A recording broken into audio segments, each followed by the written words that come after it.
Welcome to Kaleidoscope Toy and Miniature Australian Shepherds in Raleigh, North Carolina. You have to wonder, why is this dog blowing her coat in the middle of wintertime when it's been 10 degrees at night? It just seems like an odd time of year for all this hair to be coming out of the dog. Well, this is Jessie, and I just had her spayed about a month ago. And when you spay the dog, you change their hormones, and they often throw themselves into a big shed. So until the hormones regulate and straighten out, she's going to go ahead and blow this undercoat that she has. So I'm going to pull a bunch of it out today. And Jessie is still available. I thought I had a home for her, but I don't. So she's available, so I want to make sure we get all of this hair out and get her as pretty as she can be for her new home. Now, the first thing I'm going to do, this is mane and tail shine on, but I'm not advertising for this. There's show sheen, there's the stuff, there's all kinds of spray-on conditioners, and I'm just going to rub this into her coat so that the hair doesn't fly all over the room, and it'll also help to pull the coat out. I'm just going to rub it in, and I'm going to massage her also, just to get her ready for the sensation of the brushes and the combs. So really, she doesn't need all this undercoat to stay warm, quite honestly, because the dogs are usually in climate control, and it doesn't really get that cold here for extended periods of time.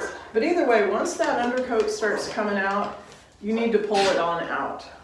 And I probably won't do this all in one setting because the dog can get fatigued and get sore. Now I'm going to do it line by line, meaning I'm going to pull up some hair and then I'm going to pull down with my rake.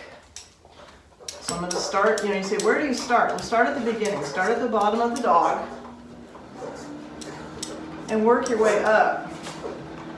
Now you can see how that is pulling the hair out of the dog. I'm going to come back down, go to the bottom, pull the hair up with my hand, and then I'm going to pull it down with this rake.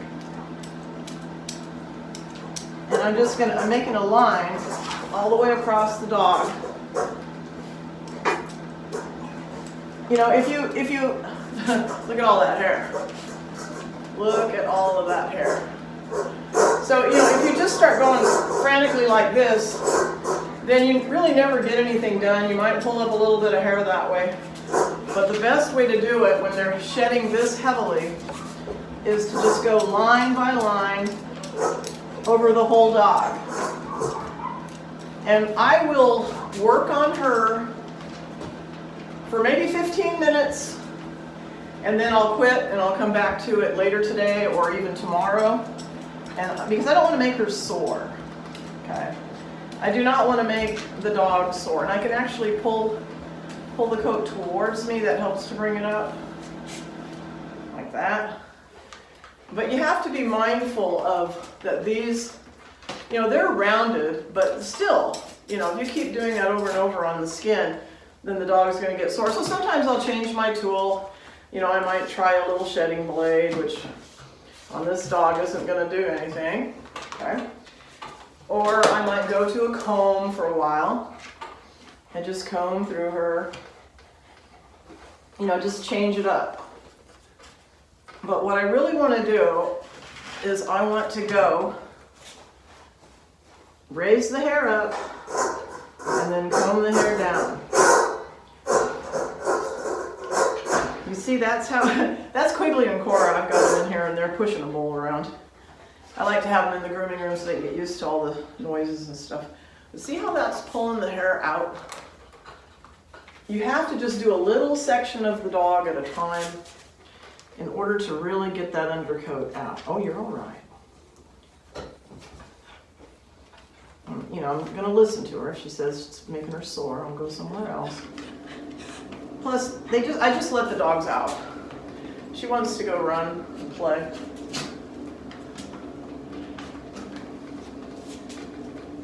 So this is Jessie. Jessie's 6 years old. She's one of my retired females. And by retired, I mean I've stopped breeding her. I don't breed my female dogs to death. I get usually 3 litters. Maybe if they, are really stars at whelping and have small litters, I might get 4 litters out of them, but I like to retire them right around 5 or 6 years old so they can go be somebody's pet and companion. And Jessie is a really, really good dog. She's not a hyper... Quigley and Cora. She's not a hyper dog. She's a good house dog. She's excellent in the car. She's excellent on the leash. She's not been around a lot of little kids. I don't have children, and we rarely have children here. So just for that reason, I would say I'd like to put her in an adult home. She would be fabulous for a retired couple or person, or a empty nester family. And she does enjoy going for walks. She's very, very good on the leash. She sticks right to me when we hike, so once she got to know you, she would probably do that for you too. And just a stellar house dog. She wouldn't dream of getting on the furniture. She's not going to get on your couch or your chairs or your bed or any of that. She knows her place is on the floor. She knows to go kennel. You want her to go in a crate, but she doesn't really need it because she's really well housebroken. Turn around and show them your good side. She's got 2 blue eyes, black tricolor. I just had her spayed. I updated all of her shots. I do my own shots, but then I had the vet do the rabies shot. So she's ready for a good home. She's all ready. But I want to get this coat out of her before she goes, so somebody else doesn't have to put up with it. Now, once I get this coat out, she won't do this again until, in a year. So what happens is when a female dog is not spayed, she does this twice a year. A male dog will do it once a year, generally. So once they're spayed, they only do it once a year. Now, all double-coated breeds are going to do this. Double coating means, see this? This is like, it's just like goose down. That is what is underneath the top coat. The top coat is more coarse. That's the coat up here that shines. What I'm pulling up is this gray stuff. That's the insulation. Insulates the dog against the heat and insulates the dog against the cold.